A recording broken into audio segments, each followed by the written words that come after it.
안녕하세요. 오늘도 사연살롱을 찾아주셔서 감사합니다. 서울에 사는 결혼 5년차 여성이에요. 사람마다 사연이 있는 추억의 음식이 하나쯤은 있을 거예요. 저에게는 짜장면이 그런 음식이에요. 짜장면은 제가 어릴 때부터 좋아했던 음식이기도 하고 엄마랑 마지막으로 먹었던 음식이기도 하거든요. 저는 고등학교 1학년 때까지 엄마랑 단 둘이 살았어요. 세상에 엄마랑 저 둘만 똑 떨어진 것처럼요. 그러다가 사정상 엄마랑 떨어져 살게 되었고 그 후로는 얼굴을 볼 수 없었어요.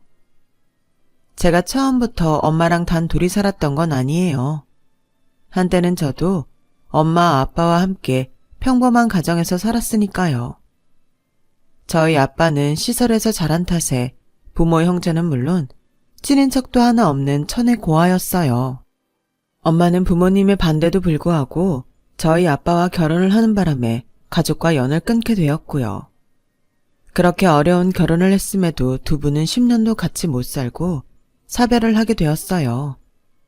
제가 초등학교에 들어가던 무렵 아빠가 급성 백혈병으로 세상을 떠나셨거든요. 장례식에 찾아올 친인척도 없어서 따로 장례 절차 없이 화장을 했어요. 저는 아직도 낙골당에 아빠 혼자 두고 오던 날을 잊을 수가 없어요. 마치 우리 모녀 처지가 불쌍해서 하늘도 우는 것처럼 비가 엄청 내렸거든요. 어릴 적 제 기억 속 부모님을 떠올려봐도 두 분은 꽤 사이가 좋으셨어요. 큰 소리를 내고 싸운 적도 없고 밖에서도 늘 팔짱을 끼고 다니실 정도로요. 하지만 아빠가 돌아가신 이후에는 많은 것들이 변해버렸어요. 웃음이 끊이지 않던 집엔 삭막한 정막이 감돌았거든요.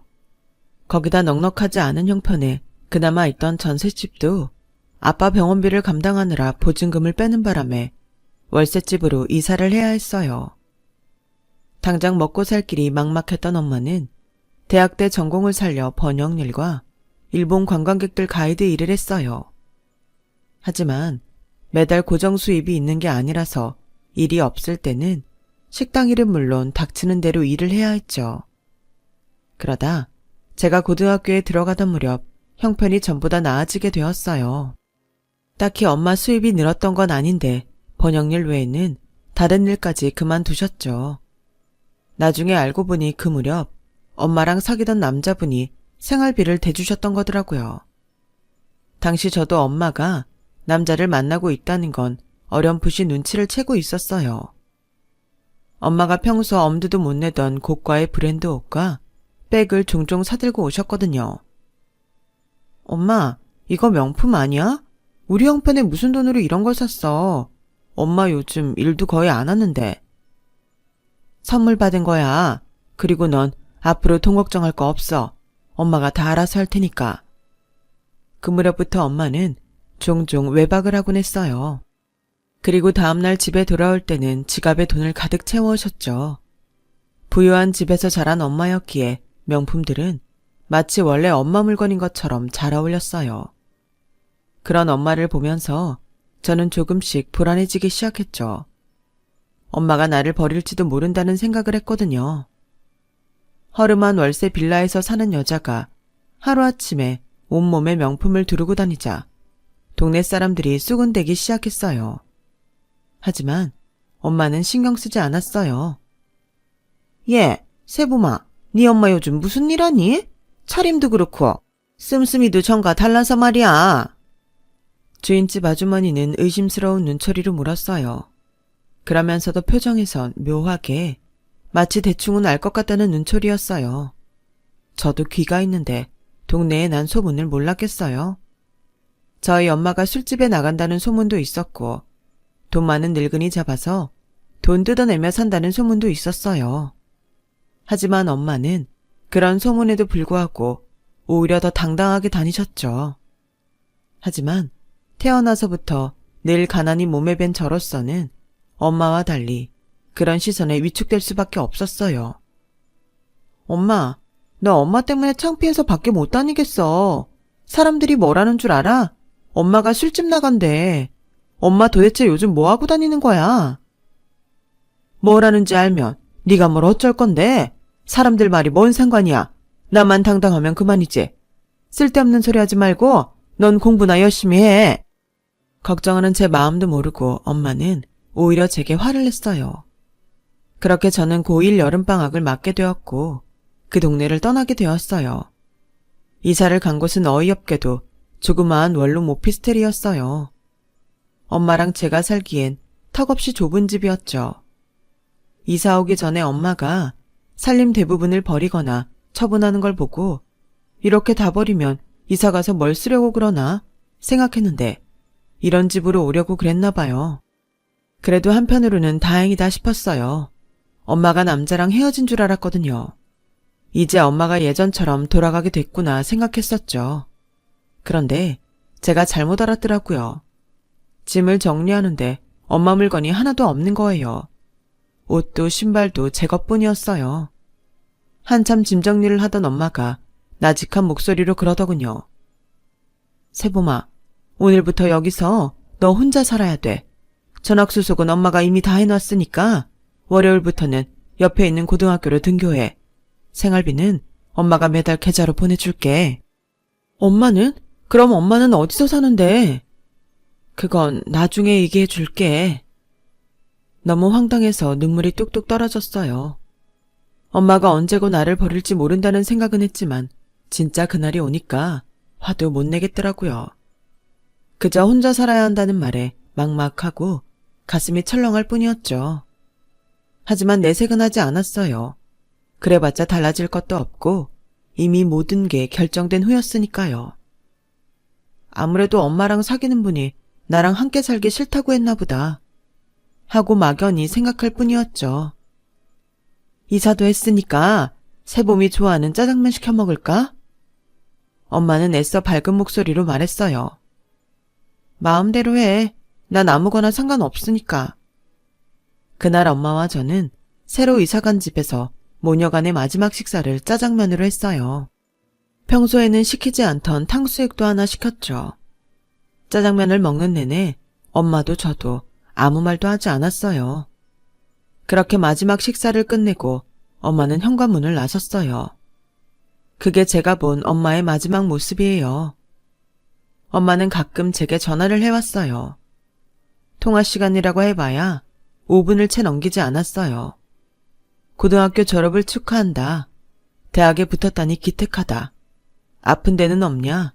정도의 일상 안부를 묻는 통화가 끝나곤 했죠. 제게 미안해서 그랬는지 더 많은 걸 묻지 않았어요. 저는 나를 버린 엄마가 미워서 제 일상에 대해 시시콜콜 말해주기 싫었고요. 엄마가 보내주는 돈으로 생활을 하고 대학도 다니게 되었지만 부모의 빈자리는 늘 저를 허기지게 만들었어요. 엄마는 마치 돈으로 부모 노릇을 하려고 작정한 사람처럼 제 생일이나 크리스마스 때마다 명품 백이랑 시계, 구두 같은 고가의 선물로 보내주었어요. 소인이 일본으로 찍힌 걸 보니 아마도 일본에 살고 계신 것 같더군요. 그리 멀지도 않은 곳에 살면서 한 번도 찾아오지 않는 게 더 화가 났어요. 그래서 엄마 전화를 일부러 피하기 시작했고 그러다 연락이 뜸해졌어요. 엄마와 연락이 완전히 끊긴 건 제가 25살이 되던 해였어요. 이제 정말 엄마랑 끝났구나 싶었죠. 그래도 생활비만큼은 매달 꼬박꼬박 보내주더라고요. 저한테 딱히 필요한 돈은 아니었는데 말이에요. 저는 대학을 졸업하고 바로 취직을 한 덕에 엄마 도움이 아니어도 생활비 걱정은 없었거든요. 그렇게 엄마가 보내주는 돈은 차곡차곡 통장에 쌓여갔어요.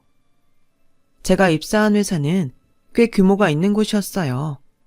나름 공부 꽤나 하고 스펙이 빵빵한 사람들이 대부분일 정도로요. 그 사이에서 겨우 턱걸이 학벌과 스펙으로 입사한 저는 쉽게 묻히는 존재였어요.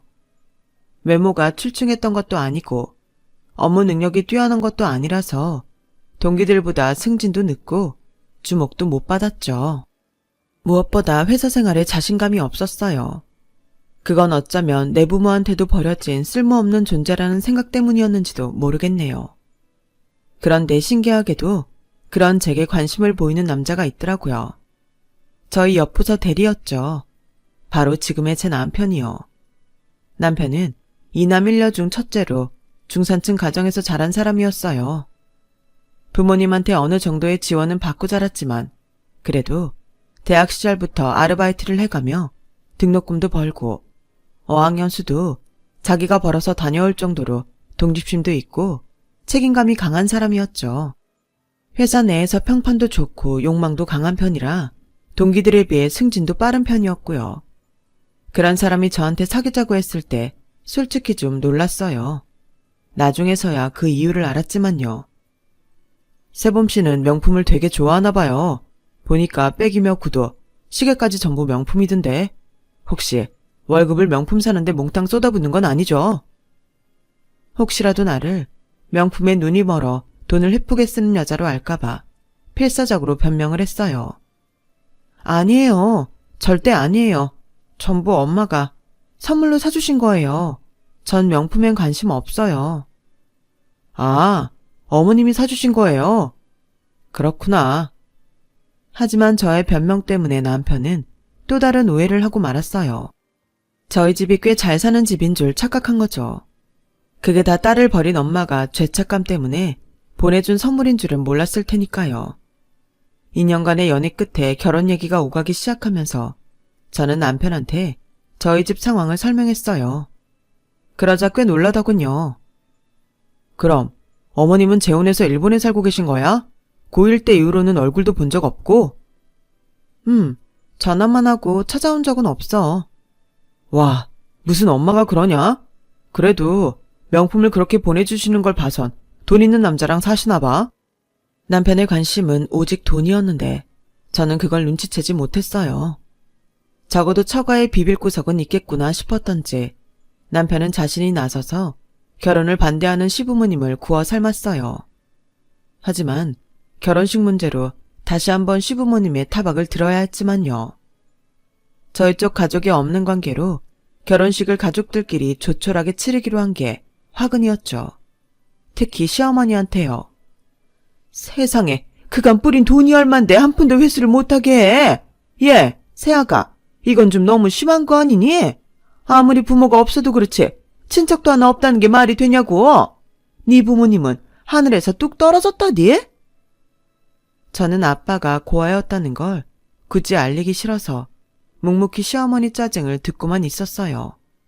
그러자 남편이 저 대신 나서더군요. 엄마, 이미 결정 난 일 가지고 이 사람 힘들게 좀 하지 마세요. 친인척 없는 게 이 사람 잘못은 아니잖아요. 내가 언제 힘들겠다고 그러니? 명색이 장남인데 이런 식으로 식을 올리는 게 속상해서 그러는 거지. 아, 속상해서 정말. 그렇게 불편한 분위기에서 인사를 마치고 나오자 눈물이 핑 돌더라고요. 그동안 부모님이 없어서 외롭기는 했어도 창피하지는 않았어요. 제 노력으로 바꿀 수 없는 결과였으니까요. 그런데 그날은 솔직히 많이 창피하더라고요. 차라리 돈을 주고 가짜 친인척을 사서 식장에 앉혔으면 나을 뻔했다 싶을 정도로요. 그래서 남편한테 그 말을 했더니 됐어. 걔한테 돈 쓸 거 없어. 그깟 결혼식 해도 그만 안 해도 그만이야. 남편은 이번 일도 자신이 알아서 해결하겠다며 제 어깨를 토닥여 주었어요. 저는 그게 저를 사랑하는 남편의 마음이라고 생각했어요. 자신의 부모님과 대립을 하면서도 끝까지 저를 지켜주려는 마음이요. 그게 돈 때문이라는 사실은 꿈에도 모른 채 말이죠. 신혼집은 남편과 제가 전세대출을 받아서 마련했어요. 혼수랑 예단비는 그동안 엄마가 보내주셨던 돈을 안 쓰고 모아둔 걸로 해결했고요. 덕분에 부모님은 없었어도 남들 하는 만큼은 결혼 준비를 해갈 수 있었죠. 결혼하고 2년간은 그래도 별 탈 없이 지낼 수 있었어요. 명절이며 집안 행사 때 시부모님한테 싫은 소리 조금 듣는 것 빼고는 말이에요. 그런데 시동생이 결혼을 하면서 상황이 악화된 거예요. 시부모님이 사사건건 온전한 가정에서 자란 동서와 저를 비교하기 시작했거든요. 거기다 동서 친정에서 시동생 사업자금을 대주자 그동안 제 편에 서 있던 남편도 조금씩 흔들리기 시작했어요.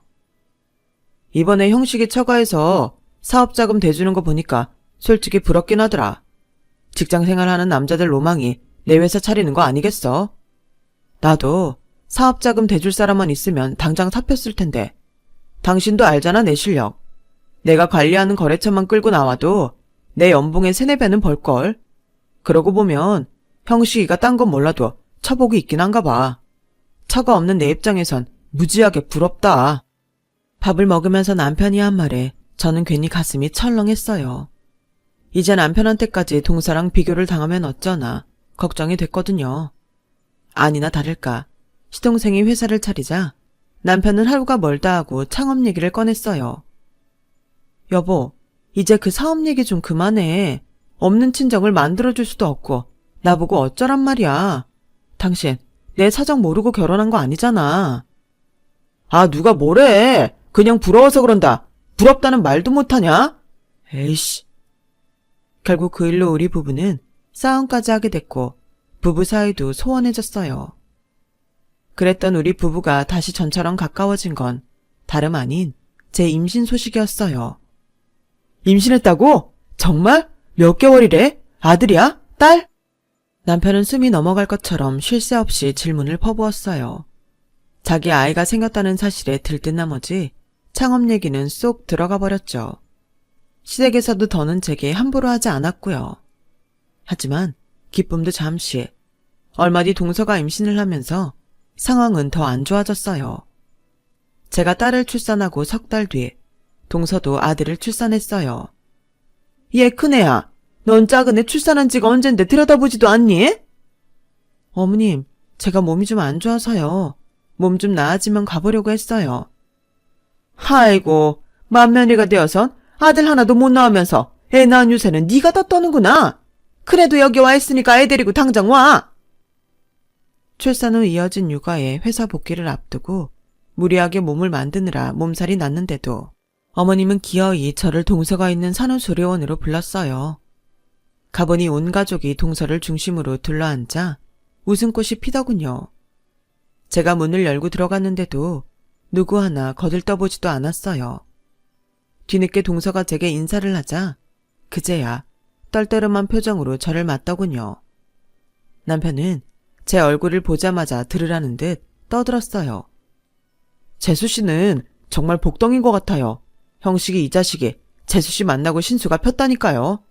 형식아, 난 네가 참 부럽다. 사업자금 대주는 장인에 출산 선물로 차까지 바꿔주는 장모님까지. 넌 정말 전생에 나라를 수십 개는 구했나 보다. 아, 부러워 죽겠네. 처가 없는 놈은 서러워서 살겠나. 여보, 혹시 장모님이랑 연락 안 돼? 아니면 이참에 업체 통해서 찾아보는 건 어때? 동서 친정에서 축하 선물로 차를 사줬다고 하자 남편은 또다시 셈이 났는지 가족들 앞에서 저를 곤란하게 만들었어요. 그러세요, 형님. 저도 애 낳고 나니 부모님 생각이 각별해지던데 형님은 오죽하겠어요? 돈 걱정 때문에 그러는 거면 그 돈 내가 내줄게요. 아우, 우리 둘째 며느리는 마음씨 두껍지. 이런 애가 맏며느리로 들어왔어야 집안이 사는 건데. 다들 꽃받침을 하고 동서를 바라보며 칭송을 이어갔어요. 반면에 저는 손아래 동서만도 못한 맏며느리가 되었고요. 그날 집으로 돌아오는 차 안에서 저는 남편한테 화를 냈어요.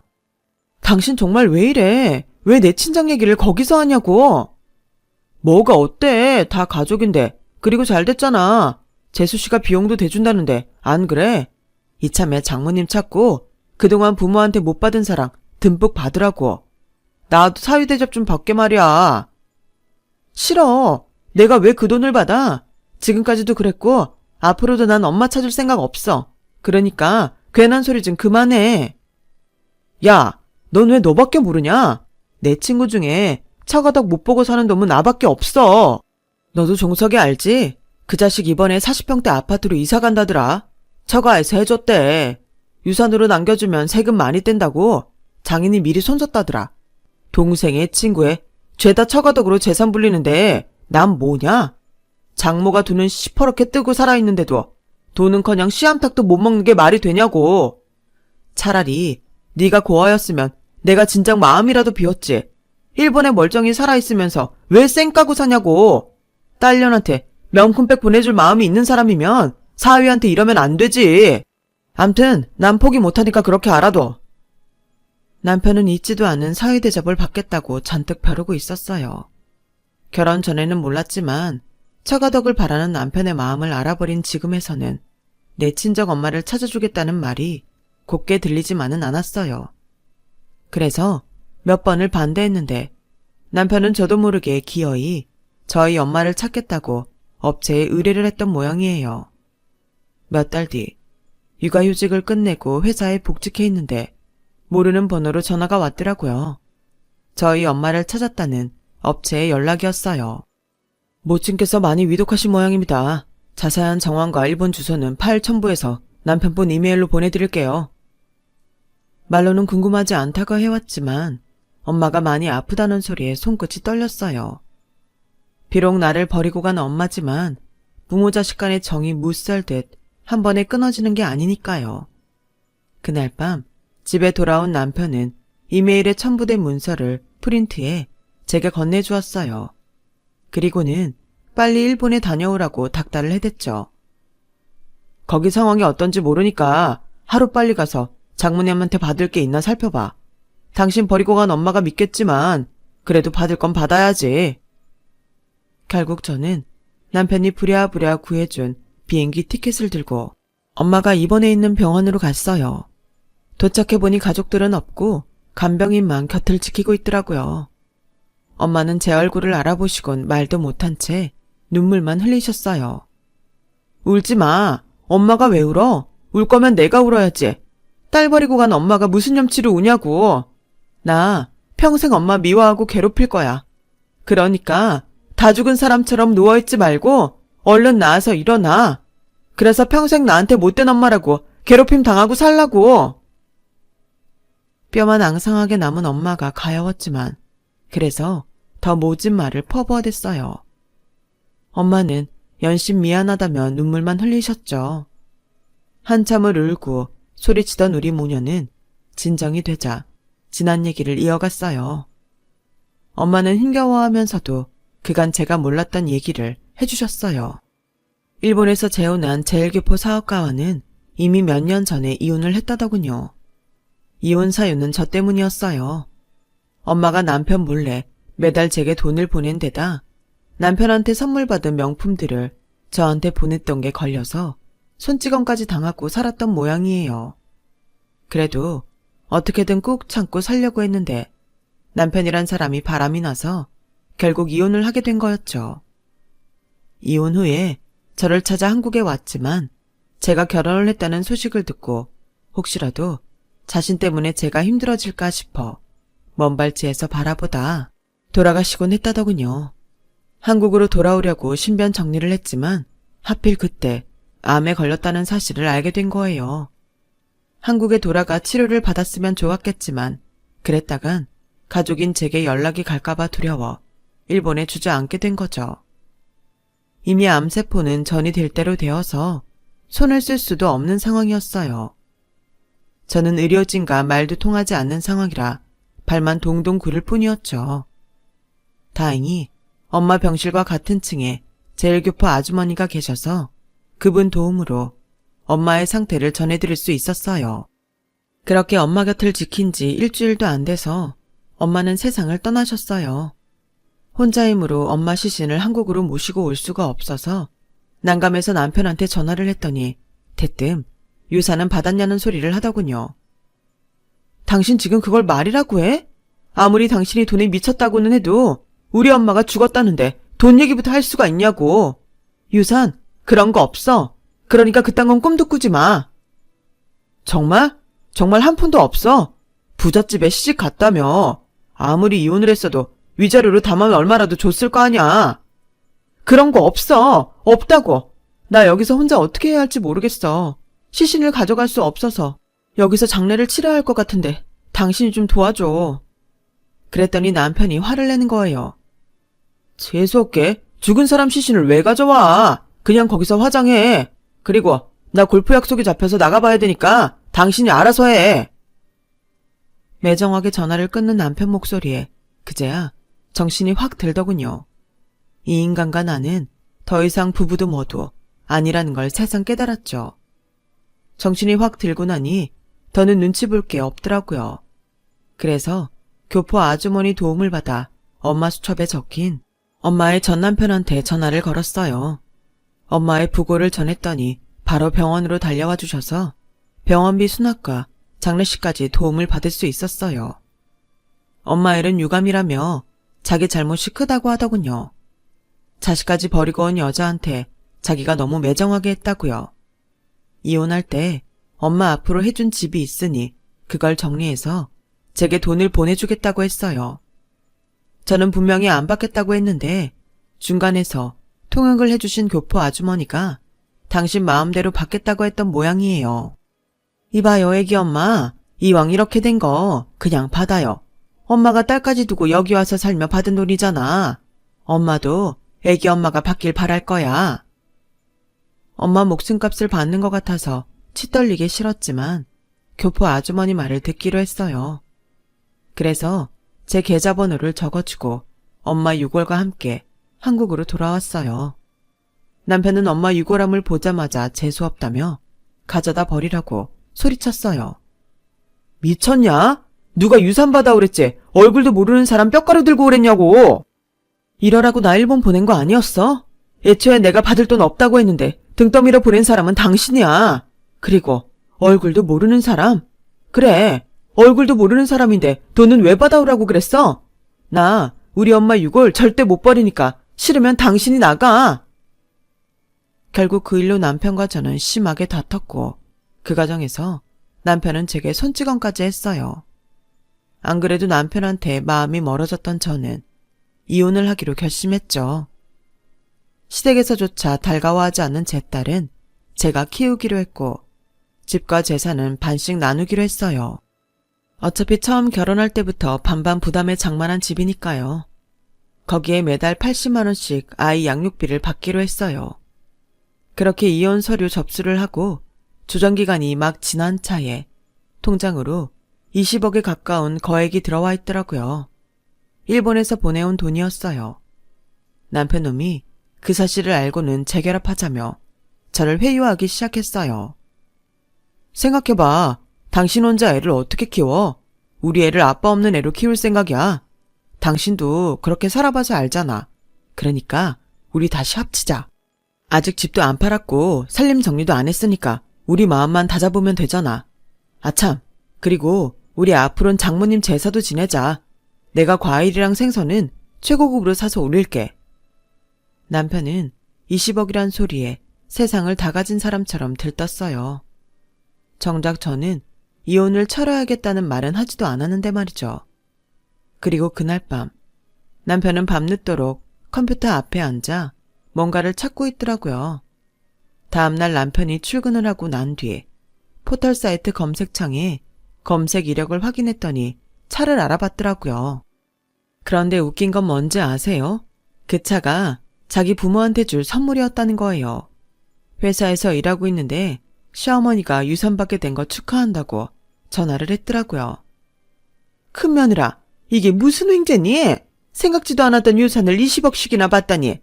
네 엄마가 엄마 노릇은 못했어도 최소한 양심은 있는 사람인 모양이다. 그러니 그 돈을 주고 가지. 그녀한테 들으니 유산 받은 기념으로 우리한테 차 뽑아준다고 했다며?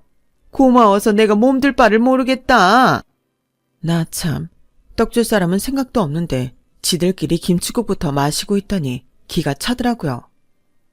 어머님, 그런 일은 없을 거예요. 우린 이미 이혼했고요. 조만간 집 팔리면 재산 분할까지 마칠 거예요. 그러니까 차를 받으시려거든 이혼한 아드님한테 받으세요. 그리고요, 나이를 드셨으면 어른 흉내라도 내고 사세요. 적어도 부모 잃은 사람한테는 위로 먼저 하는 게 예의예요. 어머님이 이러니 아들이 그 모양이죠. 암튼 전 어머님 아들이랑 이제 남남이니까 앞으로는 저한테 전화도 하지 마세요. 아셨어요?